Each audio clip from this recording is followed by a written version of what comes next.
Shalom a toda la familia Betel. Quiero dar la bienvenida y hoy tenemos un gran zhut, un gran kabod, un gran privilegio, un gran honor, y es que vamos a tener un encuentro, una plática virtual con mi querido amigo y maestro, el rabino Yoshua Kuliok, que está en Nashville, en Tennessee, en la sinagoga West End, y el rabino Kuliok, que es un joven y brillante rabino.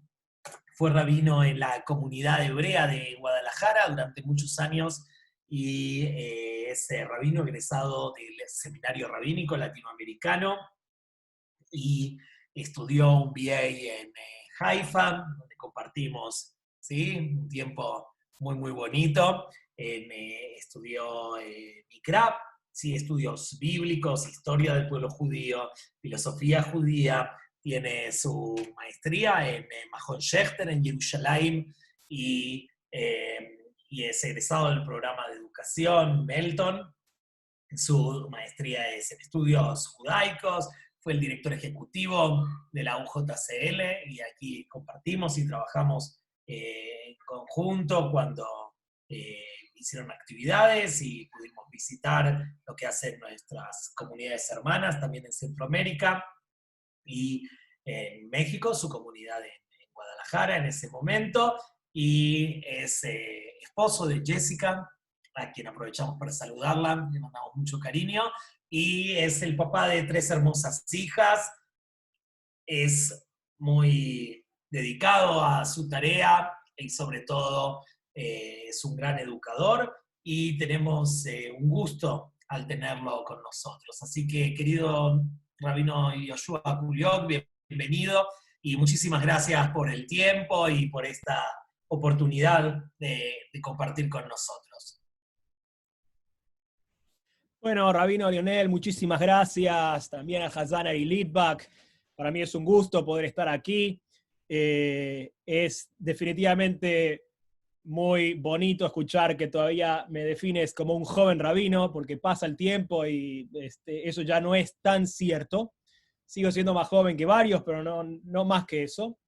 Y realmente agradecer a la comunidad Betel por la oportunidad de enseñar un poco de Torá en estas épocas tan desafiantes, en las que realmente lo que podemos hacer, lo que estamos haciendo, cada uno desde su lugar, es demostrar que aún si estamos físicamente distanciados, espiritualmente podemos estar más cerca que nunca, y en esta crisis generada por la pandemia, me parece que estamos encontrando las oportunidades de hacer cosas que antes no hacíamos, que es poder juntos estudiar un poco de Torá y acercarnos y tratar de que las distancias no sean tal.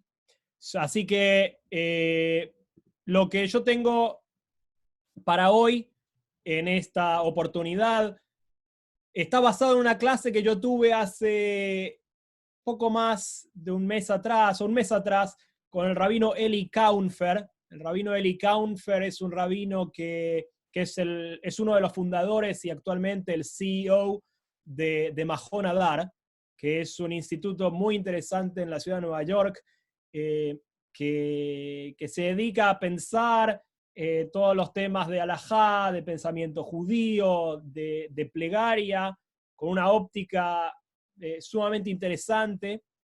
Y nosotros estuvimos aquí en Nashville, en donde yo vivo, la oportunidad de recibir a Eli como nuestro Scholar in Residence, nuestro rabino invitado, y nos vino a enseñar, pasó todo el fin de semana con nosotros, y sus clases giraron en torno a la idea de la plegaria y qué hacer en casos como podemos rezar a aquellos que no creemos, o si uno resultase ser que no cree o que no se identifica con el texto propio de nuestras plegarias, ¿cómo hacemos? ¿Qué deberíamos hacer para conectarnos con el texto? Y entonces, basado en lo que él nos enseñó aquí en mi comunidad hace un mes atrás, yo tomé parte de sus conceptos, que los voy a compartir con ustedes, y digamos que desarrollo algunos conceptos que él no desarrolla, pero que me parece que son interesantes como medida de acceso a la idea de conectarnos con nuestras plegarias. Lo que vamos a hacer, entonces, es básicamente un ejercicio en relación a la primera bendición, a la primera brajá de la amidá, que rezamos 3 veces por día, y que es un texto que muchos de nosotros conocemos, y que puede ser un caso testigo para tratar de pensar la forma en la que nos relacionamos con nuestra plegaria. ¿Ok?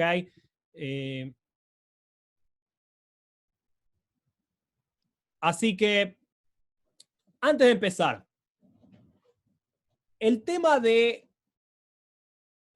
nuestra propia atención con los textos que tenemos que rezar no es una novedad.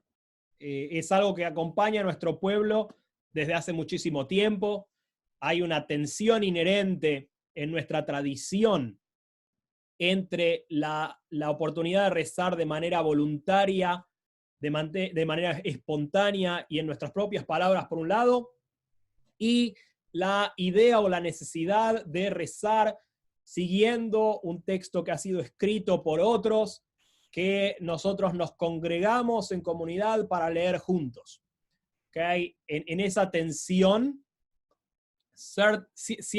ciertamente nos encontramos desde que la tfilá ha sido construida por nuestros rabanim, por los rabinos del Talmud, y entonces todas las generaciones, sobre todo conforme nos acercamos a la modernidad, están en tensión de qué deberíamos hacer con los rezos con los cuales nosotros no nos identificamos o tienen problemas.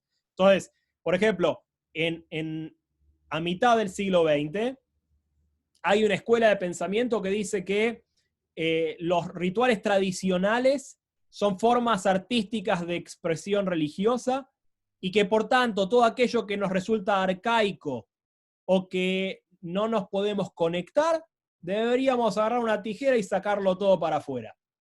¿Okay? Si algo te genera un problema teológico o es un texto con el cual uno no resuena, uno agarra y con toda libertad uno podría quitar esos textos del Sidur y en todo caso reemplazarlos por algún otro texto que nos hable más a nuestros problemas o circunstancias. Esa es una de las escuelas.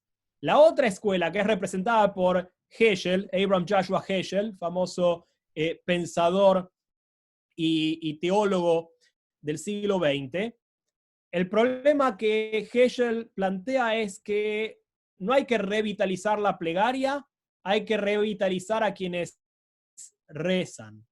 Y parte del desafío que tenemos no es el de recortar los textos que no nos significan, sino que tenemos que aprender a conocer los sentidos ocultos que esos textos puedan tener. Lo que hay que hacer es una exégesis del Sidur que nos permita conectarnos con las ideas que están sembradas en esas palabras que los rabinos eligieron y que muchas veces nosotros las perdemos de vista porque no conocemos el contexto.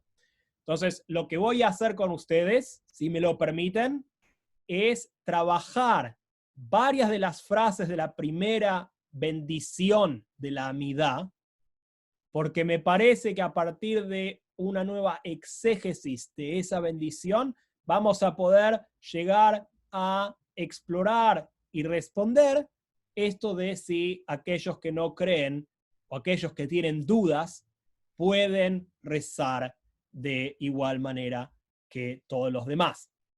Así que veamos. Frente a ustedes, la primera bendición de la amidá. Es un texto que para aquellos que van a Minyan diario o para aquellos que rezan en Shabbat, es una bendición sumamente conocida.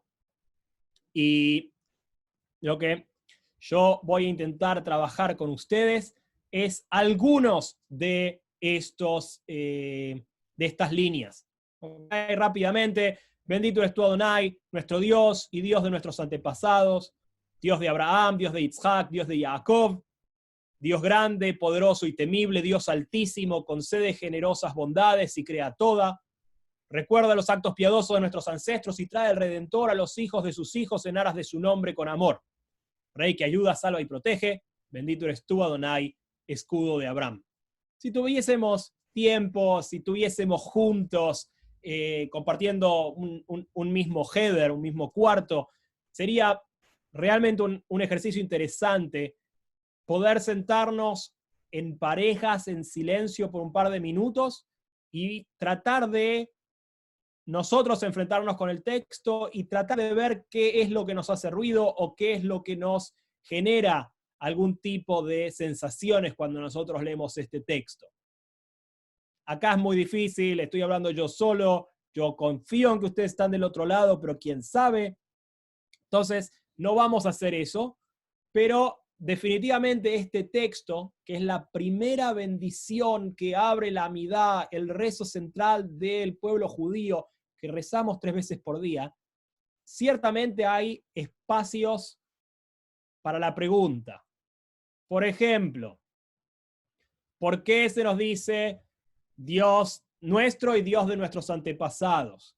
¿Por qué después empieza a decir Dios de Abraham, Dios de Isaac y Dios de Jacob? ¿No es redundante? ¿No sabemos ya que todo es eso? O, por ejemplo, ¿cuál es el sentido de la Hatimá, del cierre de esta bendición? Esta primera bendición termina diciendo Baruch atah Magen Abraham. Bendito eres tú, escudo de Abraham. ¿Qué es lo que nos quiere decir esta bendición, primera bendición de la Amidá, cuando nosotros terminamos diciendo que Dios es el Magen, es el escudo de Abraham? Ahora, lo que uno tiene que entender, y es lo que voy a intentar demostrarles en los próximos minutos, es que esta bendición se compone de distintas partes que remiten a diferentes textos bíblicos que cuando nosotros los leemos a través de esos lentes, abrimos mundos de significación y sentido que hacen que la bendición se vuelva profundamente relevante. O sea, déjenme explicar. O sea, vamos a empezar con la idea de Dios de Abraham, Dios de Isaac y Dios de Jacob. Esta línea, Eloi Abraham, Eloi Isaac, Eloi Jacob, aparece en la Torá en un relato muy particular. Yo no sé si recuerdan qué relato es ese, pero otra vez, dado que yo estoy hablando de una computadora y no los escucho, se los voy a mostrar directamente. El relato en donde aparece la concatenación de Dios presentando a sí mismo como el Dios de padres y después el Dios de Abraham, el Dios de Isaac y el Dios de Jacob, es el relato de la zarza ardiente. ¿Se acuerdan de ese famoso relato? Todos vimos la película. Ahí al principio del libro de Éxodo, en el capítulo 3. La primera vez que Moshe Rabbeinu, se encuentra con Dios, luego de escaparse de Egipto y llegar a Midian, y volverse el suegro de Yitro y el pastor de sus ovejas, en el momento en que Dios se encuentra con Moshe, en el marco de la zarza ardiente, Dios se presenta a sí mismo como el Dios de Abraham, el Dios de Isaac y el Dios de Jacob. Y no solamente eso, un par de versículos más adelante, cuando Dios ya le está dando a Moshe la misión que va a tener de liberar al pueblo de Israel de Egipto, Dios le pide a Moshe que así se presente, que así lo presente frente a los hijos de Israel. Adonai, el Dios de vuestros padres, Dios de Abraham, Dios de Isaac y Dios de Jacob, me ha enviado para sacarlos de Egipto. ¿Qué entendemos entonces? Que la bendición de la amidad, la primera bendición de la amidad, en el momento en que está presentando a Dios, nos invita a regresar a ese momento cumbre de la zarza ardiente, que es asimismo el momento en donde Moisés se encuentra por primera vez en relación con la absoluta otredad que es Dios. Cuando uno entra en esa relación que se genera a través de la plegaria, lo que la amidad nos está invitando como primer paso es a reconocernos como si fuésemos Moisés en ese primer momento donde Moisés no tiene idea con qué se está enfrentando. Y así, de esa manera, la amidad nos está dando permiso, de alguna manera, de sentirnos como Moisés, quien en su acercamiento a la zarza, quien en su primer contacto con Dios no sabe qué está pasando. Como muchos de nosotros, puede que no sepamos qué está ocurriendo en el acto de rezar. Porque cuando nosotros rezamos, parte de lo que esta primera bendición de la amidad nos está mostrando es que rezar implica un acercamiento a una otredad. Y eso no surge a partir de una certeza, sino a partir de muchas dudas, de no saber exactamente qué es lo que estamos haciendo o con quién estamos hablando.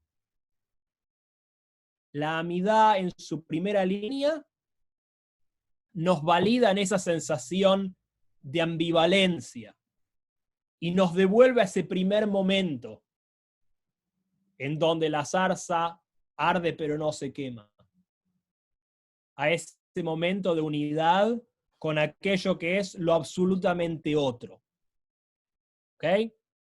Primera línea de la amidad que quiero trabajar con ustedes. Acá está toda la historia, acá está la primera idea. Ahora,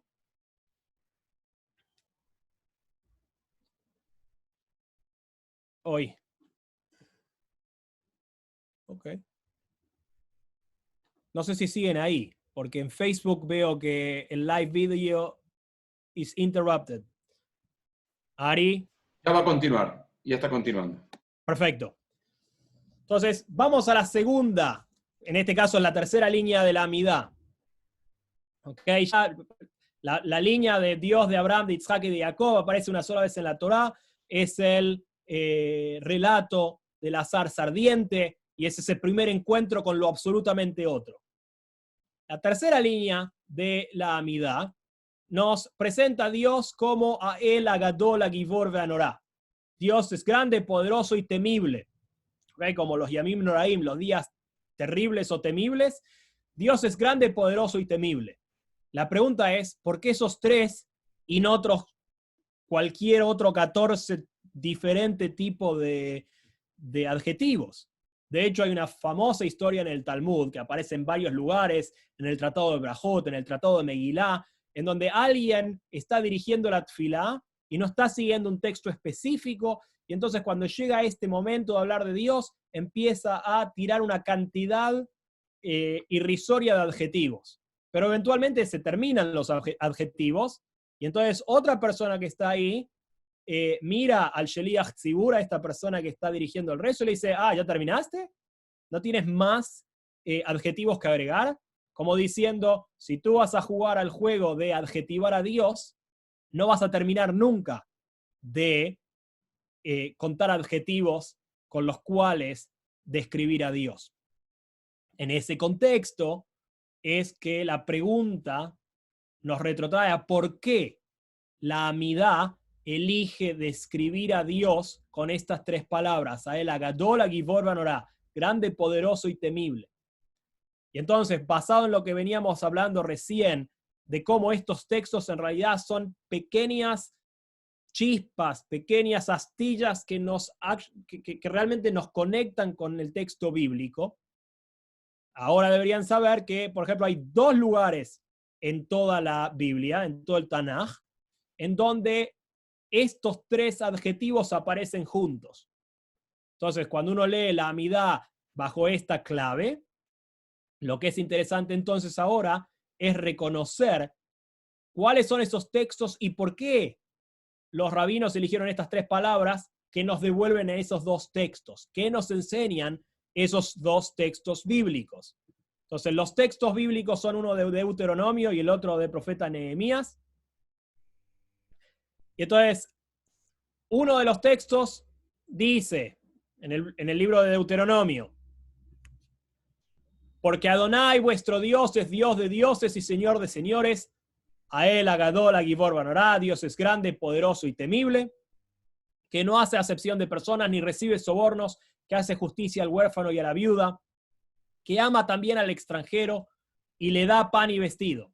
Amaréis pues al extranjero porque extranjeros fuisteis en la tierra de Egipto. Frenemos un segundo en este texto.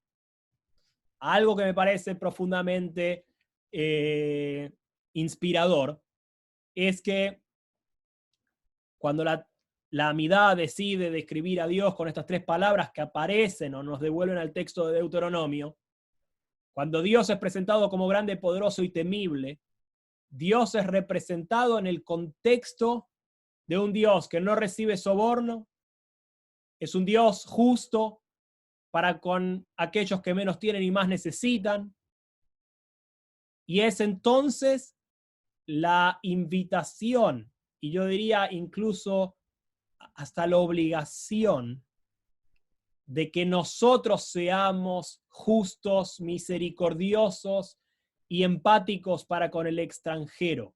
¿Por qué? Porque nosotros también sabemos lo que es ser extranjeros. Entonces, fíjense cómo de la otredad del encuentro con Dios en el marco de la zarza ardiente, la amidá nos sigue diciendo que así conforme nosotros vamos avanzando en nuestra amidá, encontramos otra otredad, que es la otredad de aquel que nos está necesitando.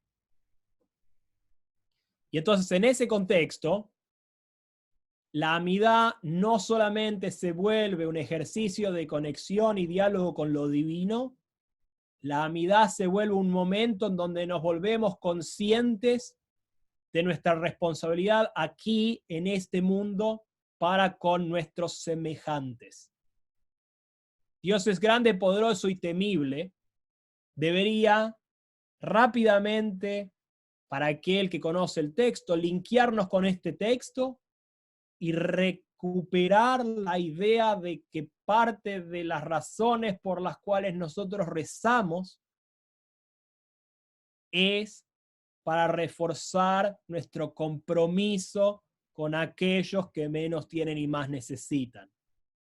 Porque de la otredad que es Dios a la otredad que es aquel que no tiene, la Torá nos recuerda que nosotros ya fuimos otros, que nosotros ya fuimos extranjeros y que nosotros conocemos en lo más profundo de nuestro ser lo que significa ser humillados y ser maltratados y ser transformados en objetos de uso para el bien de quien sea. Ahora, no es el único lugar en donde la Biblia pone estos 3 términos juntos, Ael, Agadol, Agibor, Banorá.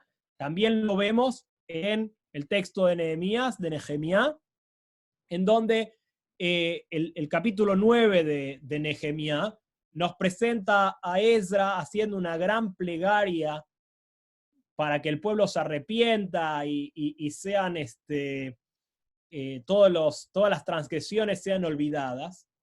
Y entonces en medio de esa plegaria que se dice, ahí en el capítulo 9, el versículo 32 dice: ahora pues, Dios nuestro, Dios grande, poderoso y temible, que guardas el pacto y la misericordia, no sea tenido en poco delante de ti todo el sufrimiento que ha alcanzado a todos nosotros.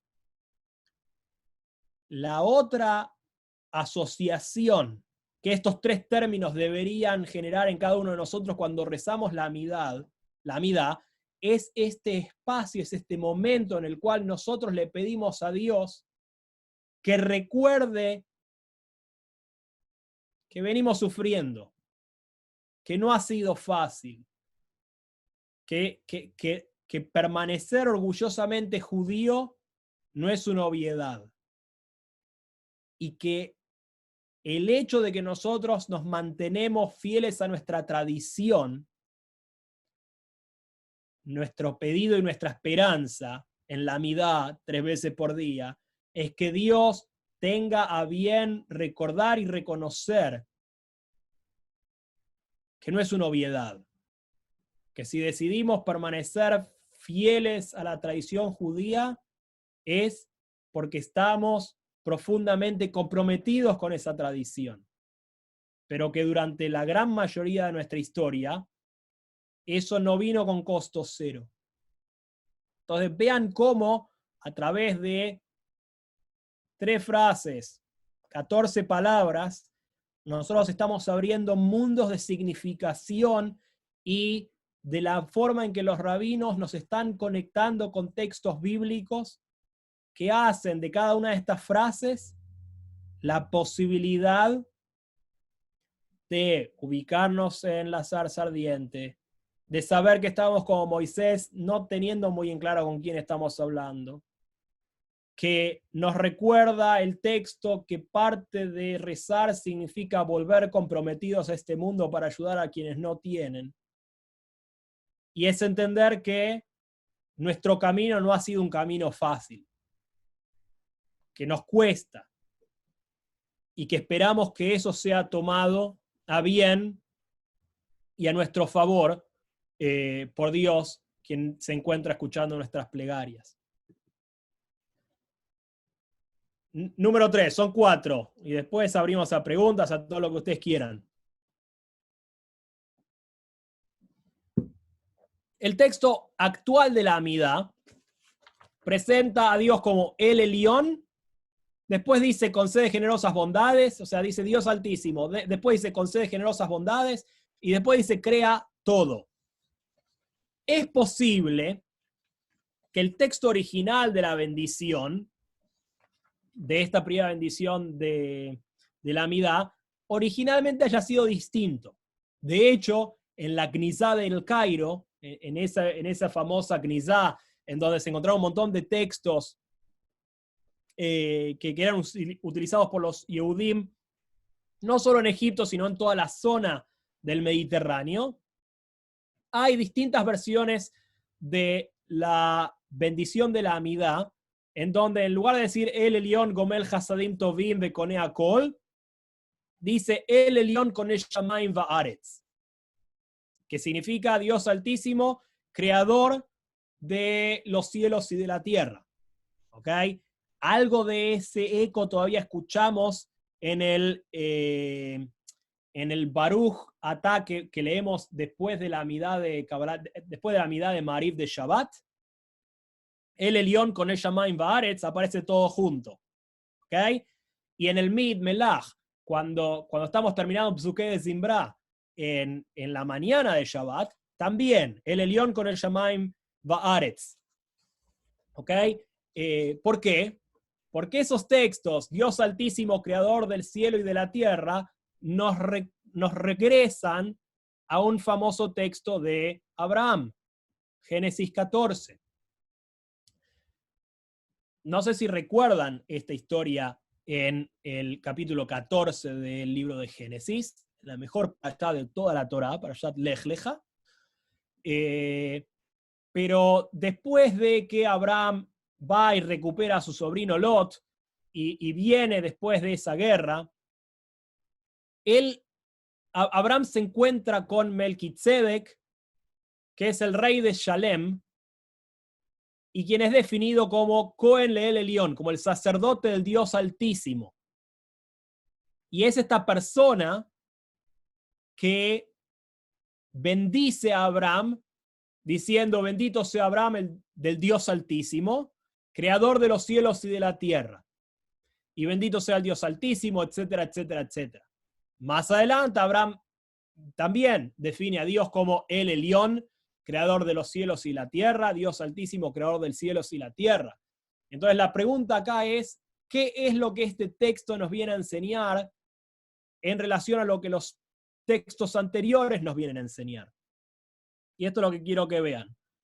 El primer momento, el momento de la zarza ardiente, la Amidá nos pone a un otro que es Dios. La línea siguiente de la Amidá nos pone enfrente de un otro que es el extranjero, que es la viuda, que es el huérfano, es todo aquel que necesita de nosotros.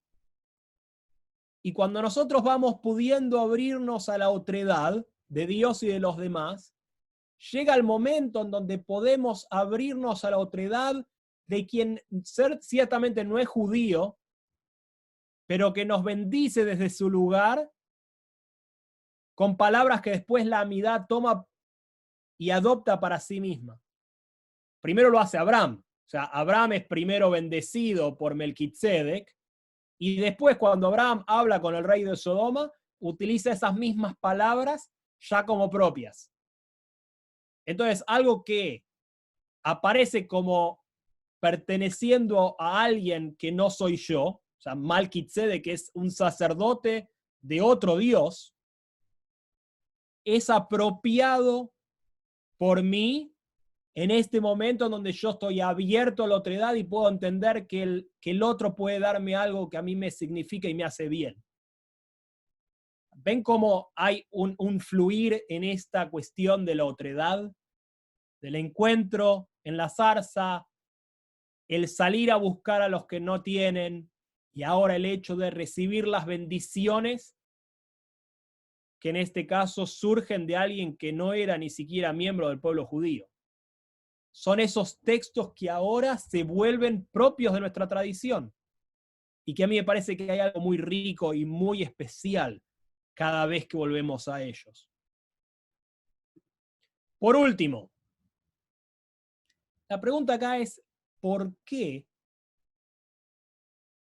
la bendición de la Amidá termina diciendo Maguen Abraham?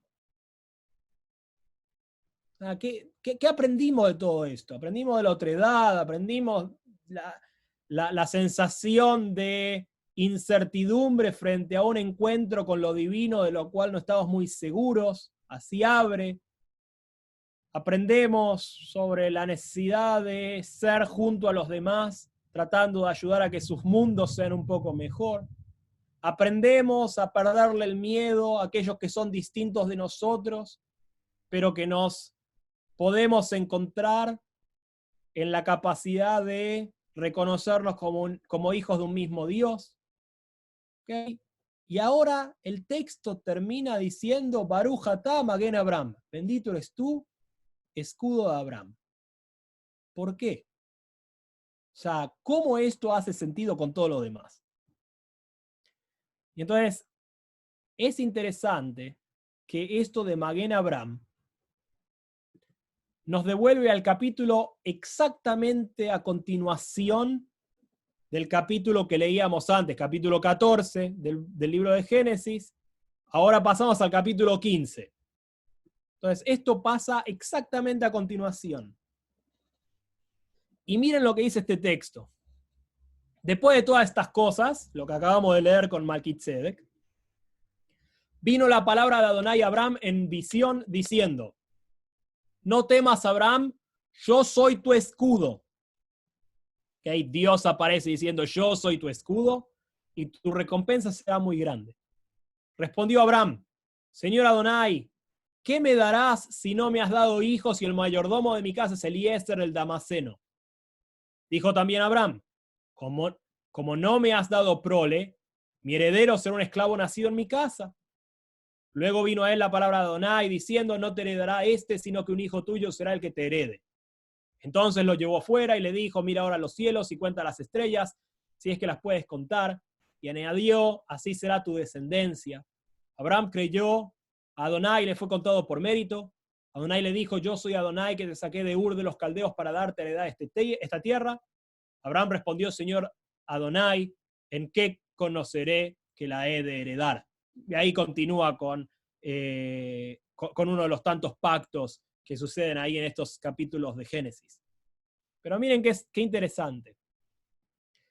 El hecho de que Dios se presenta como el escudo de Abraham, que es a lo que nos está linkeando, nos está vinculando el texto de la Amidá, es un texto en donde Abraham no aparece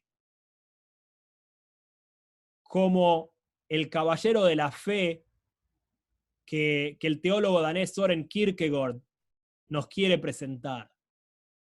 Abraham en este texto, que es el texto que los Rabanim eligieron para cerrar la primera de las brajot de la Amidá, aparece como alguien que duda, aparece como alguien que no está seguro, aparece como alguien que está dispuesto a decir, todo bien, pero no me has dado los hijos que me has dicho, y no será alguien de mi propia sangre quien me herede.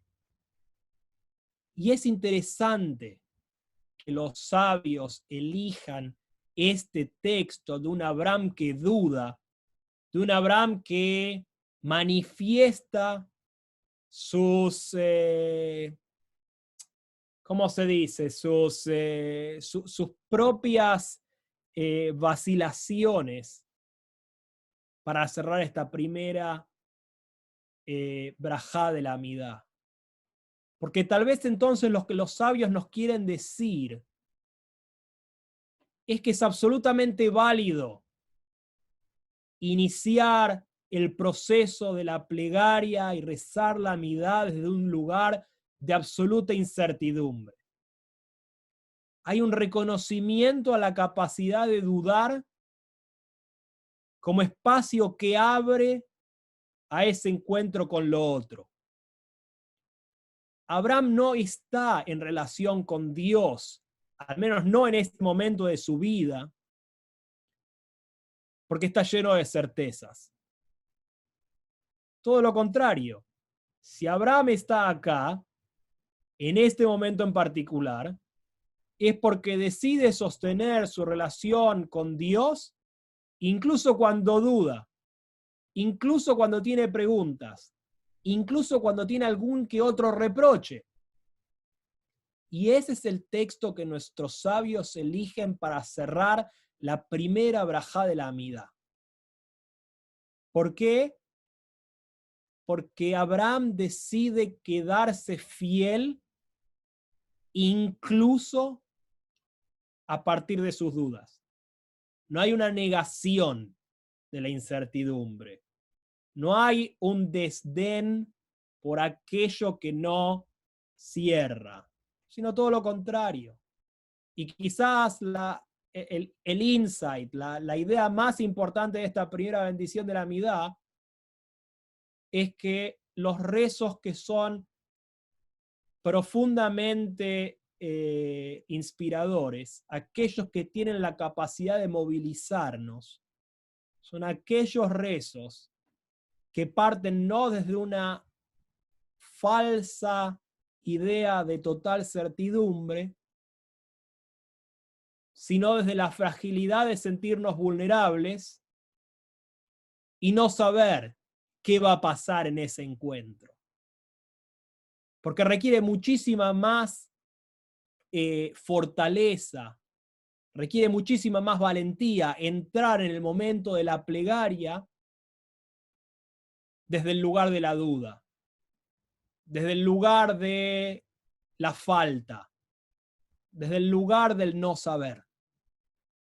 Y me parece que ese es el momento brillante en donde nuestros sabios nos dicen, es ese lugar desde el que uno tiene que lanzarse a la vulnerabilidad del encuentro con aquello que nos puede cambiar para siempre. Ahora, en ese contexto, lo último que voy a decir, después lo abro a preguntas o a comentarios, si es que los hay. Hay algo interesante con la propia palabra Baruch o Brajá. el acto mismo de la bendición. La palabra brajá está vinculada desde nuestros textos, gramaticalmente, pero también desde nuestros textos místicos, principalmente, con la idea de brejá, de una alberca, de una piscina. Yo creo que parte de lo que la Amidá en esta primera bendición nos está invitando a hacer es a zambullirnos en la Amidá como si estuviésemos entrando en una alberca llena de agua. Y a veces otra vez, cuando uno tiene este momento, el agua está muy fría o muy caliente, o que no me gusta, o que no estoy acostumbrado. Bueno, parte de la bendición implica poder ingresar en esta alberca como si fuese una mikve y salir luego de haber pasado por este proceso absolutamente transformados. Esto posiblemente no nos pase cada vez que rezamos. Esto posiblemente necesite de un constante fortalecimiento de nuestro entendimiento de los textos que estamos rezando. Pero este es parte del objetivo, es parte del ideal que nuestros sabios pensaron o quisieron o anhelaron para cada uno de nosotros. Poder ingresar en esa mikve de aguas vivas, Makor Maim Haim, y cuando salimos con nuestras dudas y nuestras incertidumbres y nuestras vulnerabilidades, que aún así el acto de ese encuentro nos modifique lo suficiente para volver al mundo a tratar de hacer del mundo algo un poco mejor. Todo eso con la primera brajá de la Amidá. Podríamos seguir con el resto de las 18 que quedan, pero vamos a dejar eso para cualquier otro momento. Y si les parece bien o si hay alguna pregunta, con todo gusto intentaré responder. Y si no, será hasta la próxima oportunidad que tengamos la posibilidad de estudiar juntos. Así que ustedes me dirán.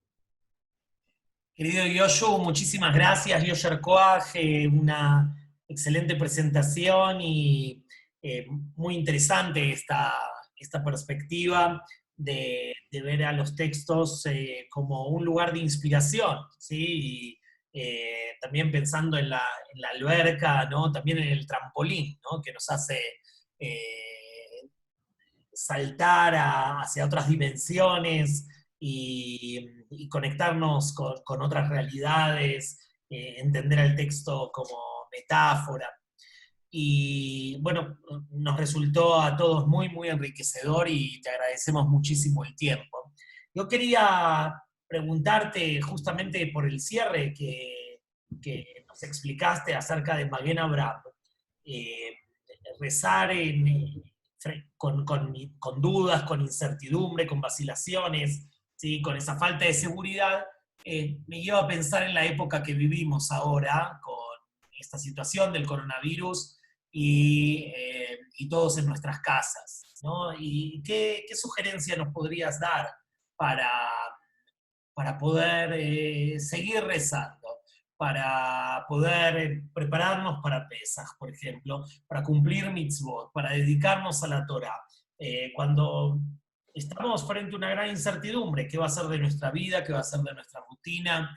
¿Qué va a ser de nuestro mundo, de nuestro trabajo, de nuestra economía? ¿Cuál sería entonces tu consejo? Bueno, es una gran pregunta y creo que justamente estos momentos de gran incertidumbre y de gran vulnerabilidad pueden ser momentos propicios para explorar este tipo de momentos, para poder explorar cómo nos sentimos al rezar, cómo reaccionamos frente a estos momentos en donde no sabemos qué va a pasar.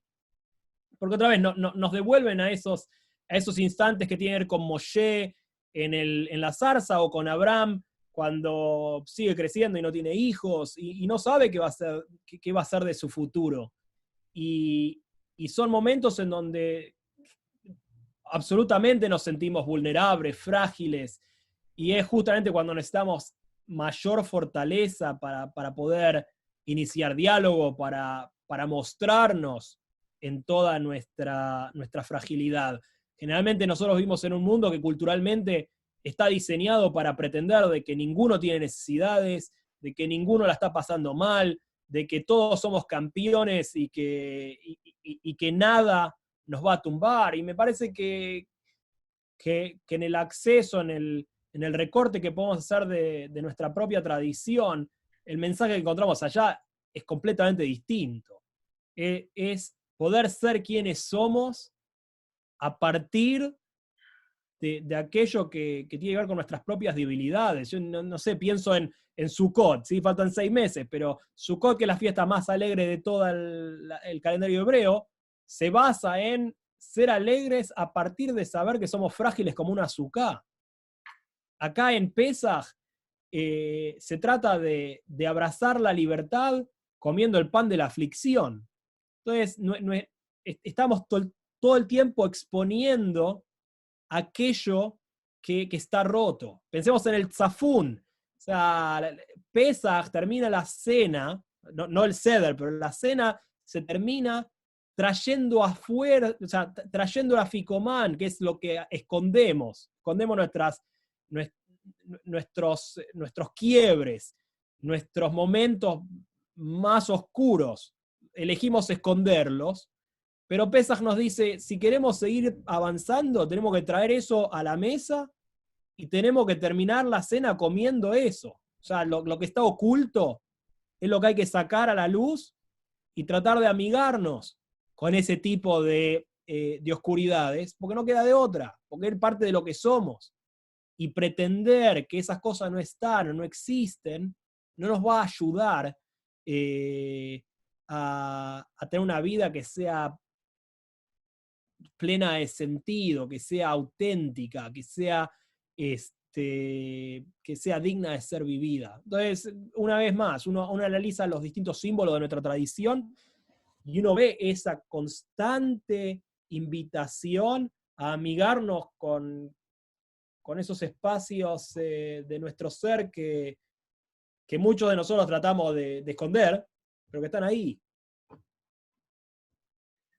Bueno, Yoyo, muchísimas gracias. Te invitamos a que sigas enseñándonos, compartiendo tus insights. Y bueno, todo esto creo que es una invitación a todos a estudiar nuestros textos en profundidad, porque esto requiere una intertextualidad que solo aquel que estudia y maneja los textos puede llegar. Y como última pregunta es, ¿por qué nuestros sabios revelan así el mensaje? ¿Por qué lo encriptan?